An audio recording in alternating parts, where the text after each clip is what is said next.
Gaji anggota DPR menjadi sorotan usai disebut mencapai 100 juta rupiah per bulan. Ketua DPR Puan Maharani membantah gaji DPR tidak mengalami kenaikan, namun mendapatkan tunjangan tempat tinggal pengganti rumah dinas.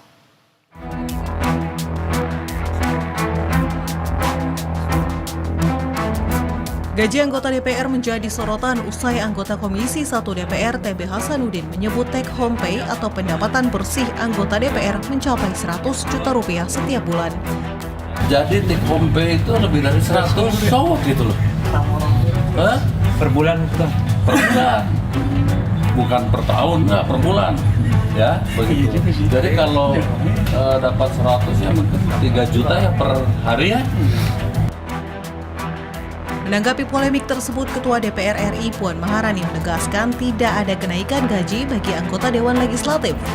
Ia secara lugas membantah asumsi yang berkembang di publik mengenai peningkatan gaji para wakil rakyat. Meski tidak ada kenaikan gaji, Puan mengaku saat ini terdapat kompensasi finansial yang diberikan kepada anggota Dewan.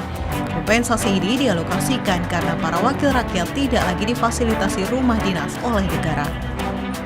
Nggak ada kenaikan, hanya sekarang DPR sudah tidak mendapatkan rumah jabatan, namun diganti dengan kompensasi rumah.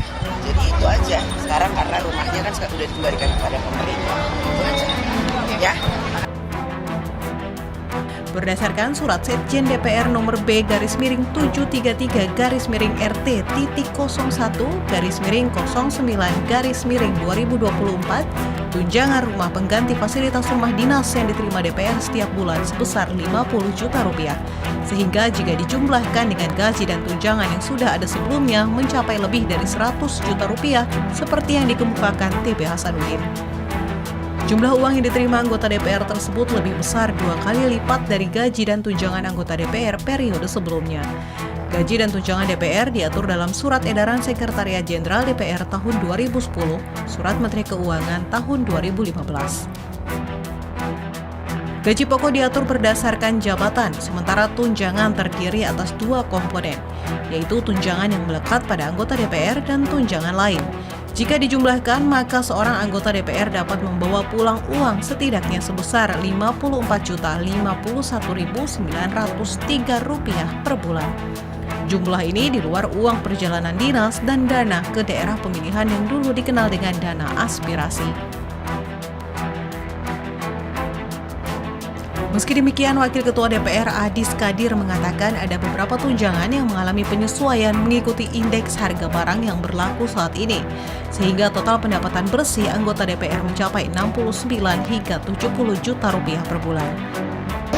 Jadi kalau dulu gaji kawan-kawan itu terima total bersih ya sekitar 58, mungkin dengan kenaikan gaji tidak naik ya, ketika sering gaji menyampaikan tunjangan makan disesuaikan dengan indeks saat ini, mungkin terima hampir 69 hampir 70-an. Jadi yang naik cuma tunjangan itu saja yang saya sampaikan tadi, tunjangan beras, karena kita tahu beras telur juga naik mungkin. Jumlah gaji dan tunjangan yang diterima DPR kemudian menimbulkan polemik di tengah kelesuan ekonomi masyarakat dan upaya efisiensi pemerintah yang memangkas keuangan sejumlah instansi. Di saat yang sama, tingkat kepercayaan publik terhadap DPR masih rendah.